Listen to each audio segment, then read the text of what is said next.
Now, my angle tonight begins with the immortal words of English novelist Julian Patrick Barnes, who says, and I quote, "The greatest patriotism is to tell your country when it is behaving dishonorably, foolishly, and viciously." That is my patriotic duty tonight. Earlier this week, I read a document that broke my heart and nearly shook my belief in the nation we share, called Kenya.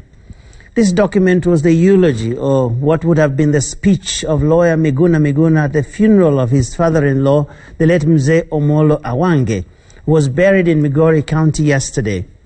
But Miguna could not make it for this solemn gathering.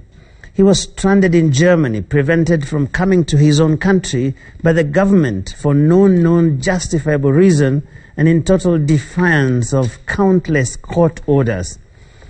He had now given up and was making arrangements to return to Canada as he penned the emotional tribute.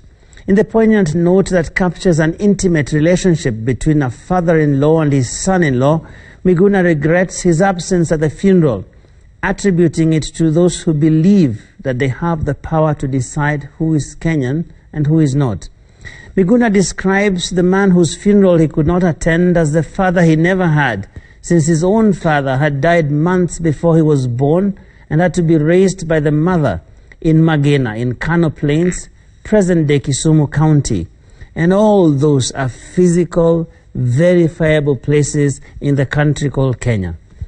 Miguna's message, which could now only be published on social media, recounts his ordeal at the 2 European airports and the mysterious red alerts, one of which prompted his ejection from a plane that was about to take off from the Charles de Gaulle airport in Paris to Nairobi.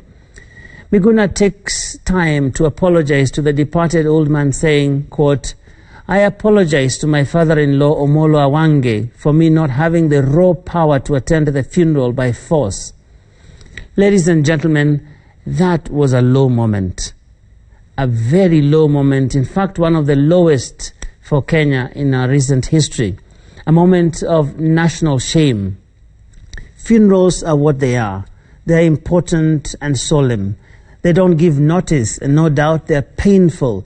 The last thing any bereaved person needs is the kind of mindless drama we have seen over the last few weeks, insensitivity and unnecessary defiance.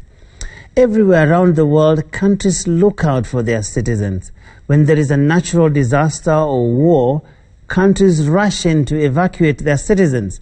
They spend hard-earned taxpayer funds to get them out of danger, even if they are only a handful, because they are citizens. Governments care for citizens. That is how it was meant to be. What is this thing that Miguna has done that would explain the obstinacy that we continue to witness? Did he kill someone and we are not being told? If so, why not charge him in court? Or has he stolen billions of shillings from public coffers and we are yet to be told? Why not send him to DCI to record a statement instead of forcing him to wander about in foreign cities like a stateless person? Or could it be that he's planning a terrorist attack on a key installation and so must be kept out at all cost? The funeral of Miguna's father-in-law is over now. May the old man's soul rest in peace. But the saga that this has left, the wound that this saga has left on our national image will continue to fester. I rest my case, and that is my angle tonight.